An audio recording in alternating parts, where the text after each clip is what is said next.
But that's such a perfect phrase, the heart of the matter for what you do. I mean, I have to say, when we were preparing for this interview, I didn't imagine that I would receive in the mail this enormous shipment of books from Percival Press, your publishing house. First, what's the mission of Percival? It's basically to publish books that I and the people that work with me feel deserve to be published, you know, material that deserves to be seen and considered, but that either cannot get published by someone else, or doesn't get published or hasn't been published in its entirety or the way the author would have liked, you know. You have a lot of art books in there, a lot of poetry, a lot of critical essays. I mean, in a sense, it's like, you know, you read a great book, or you see, you know, a play, and you get really excited about it, or let's say maybe you read something on the net, maybe you read the Drone Papers or something, and you want to pass that to everyone. You think, this is worth reading, this is thought-provoking. It's the same idea, but doing it from a publishing house. You know, look at this, I found this author, or I found this artist, I'd like to share it with you, and I share it with not just my friends, but and you publish strangers. a lot of people, but I will say that what surprised me most was your work, this incredible record of photography. You've been taking photographs since you were a child, in high school, is that right? Yeah.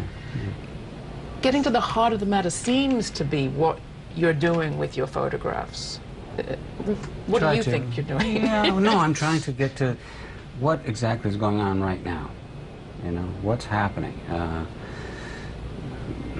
I think that one of the reasons people get distracted, you know, going back to this idea of smoke screens, and people don't get to what's really going on. They'll bring up issues, they'll bring up politicians, but they won't take the opportunity to ask them the real difficult questions. It's a question of remembering, you know, it's a question of, I think that life, I've observed it with my parents and my grandparents, you know, who all have had full lives, but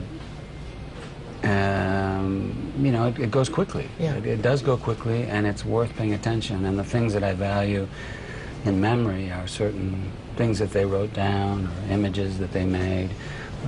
You have a whole book about your son's departure into adulthood. He didn't depart didn't go all that far, it turns out, but that fence of time.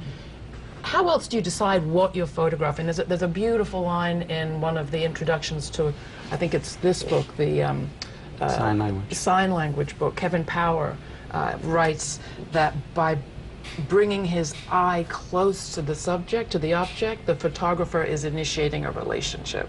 And it reminded me of something that Brian Stevenson's grandmother said, that he quoted when we had the great fighter against mass incarceration here on the show. He said his grandmother said, "Nothing that is really important can be understood from afar. You have to get up close." It makes sense. You get up close. How do you pick what to get up close to?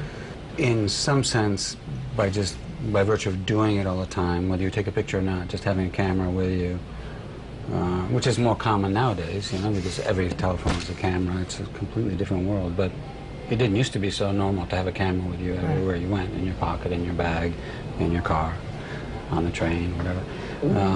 But just by having it, just the idea that you might take a picture means that you're already looking at things with more attention. You know, you're paying more attention to detail, you know, almost like, I suppose, like a spy or something, where they're allowed into a room for maybe a minute, and then they're asked to leave, and then they're asked to describe what was in the room, and they can probably describe it very well, whereas if you or I do it, probably wouldn't remember the color of the sofa, maybe, we might, what was hanging on the wall, what objects were on the desk, and in what order, and so forth. It just becomes practice, helps you just sort of see and select, and also be more selective in terms of when you make images. You know, the idea that you just have to photograph everything, you can do that, it's fine, but I like to also be there beyond taking the photograph, because I think when you're taking the photograph, you're as close as you can get with your camera, but you're not as close as you would be without your camera, if you're paying a lot of attention. But the camera is like it's a sort of a tool. It's like wearing eyeglasses or something. I can see better. But it's also good to think about it, to have some restraint. I think this is I found the same in acting. It's, you know, the phrase "want to" and "don't." want to say the thing, want to show that emotion and don't, and then what happens? You take the risk of not showing it and trusting that the audience will understand, you know, and then, you know, want to take the picture and don't unless it's absolutely necessary. There are occasions when it's an event that's of such importance, or a person that you're not going to see again, and then you might want to shoot a lot. I mean, you know, I don't know. It's just a habit of recording, that's all. Recording and paying attention. And I can't help but think, if we had known we were going to be there for 12 years in Iraq, would we have paid closer attention to the people? Probably not. That's unfortunately, you know, the lessons we keep not learning. I mean, it's not like George W. Bush is Satan. Yes, I think that he and Colin Powell and Condoleezza Rice and Rumsfeld and Wolfowitz and Cheney, you know, above all, and so many people should be in jail. They're not going to be in jail. Unlikely. It's unlikely that the subject of Iraq, the real subject of it, why did we go and what has happened because of it, that's not even going to be debated in the president in the final lap when it's Democrat against Republican. It's just not going to happen. But, you know, and I think that it's something that's been going on for a long time. I mean, Hillary Clinton certainly is not going to talk about it. Although she could try to weasel her way into talking about it. I don't see how she would feel comfortable. She would probably try to justify her voting for the war in Iraq.